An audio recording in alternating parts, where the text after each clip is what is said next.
কিতাবের মধ্যে লিখে আল্লামা জিয়াউর রহমান ফারুকী রাহিমাহুল্লাহ 18 বছর একজন যুবক যার নাম ছিল আবু বকর নেদাল্লিসি রাহিমাহুল্লাহ।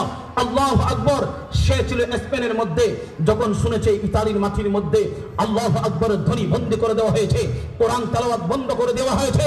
আল্লাহু আকবার। আবু বকর নেদাল্লিসি রাত্রি বেলা স্বপ্নে দেখে নবী মুহাম্মদুর রাসূলুল্লাহ সাল্লাল্লাহু আলাইহি ওয়াসাল্লামকে স্বপ্নে দেখতেছে আর বলতেছে, ও আবু বকর নেদাল্লিসি, আমি নবী যখন দুনিয়া থেকে চলে আসছিলাম, আমি আমার একজন বন্ধু রেখে আসছিলাম, আবু বকরকে রেখে এসেছিলাম।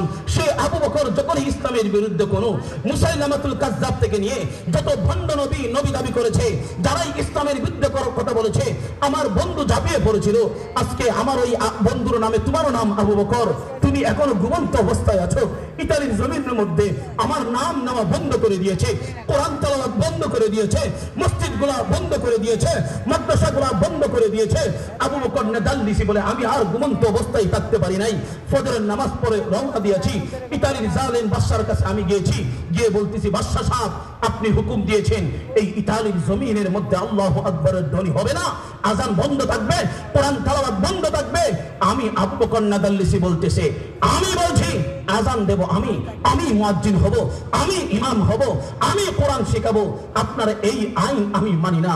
আল্লামা জিয়াউর রহমান ফারুকী রাহিমাহুল্লাহ কিতাবের মধ্যে লিখে অনেক লম্বা ঘটনা। গ্রেফতার করলো ওই আবু বকর নেদাল্লিসিকে। জালেম বাদশা মুইজ বিল্লাহ বলে, তাকে গ্রেফতার করো, তাকে জেলখানার মধ্যে প্রবেশ করো। হে যুবক, ঘটনা বলা উদ্দেশ্য না, ঘটনা বলা উদ্দেশ্য না। ইতালির মধ্যে একজন মাত্র যুবক আবু বকর নেদাল্লিসি, ইতিহাস সাক্ষী। আল্লাহু আকবার। তাকে জেলখানার মধ্যে বন্দী করলো। এক সপ্তাহ পর্যন্ত জেলখানার মধ্যে একটু পানি পর্যন্ত ঢুকতে দেয় নাই, একটা খাবার পর্যন্ত ঢুকতে দেয় নাই।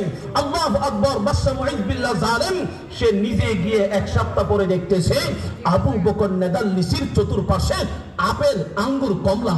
সুবহানাল্লাহ বলে। দারোয়ানকে জিজ্ঞেস করে, দারোয়ান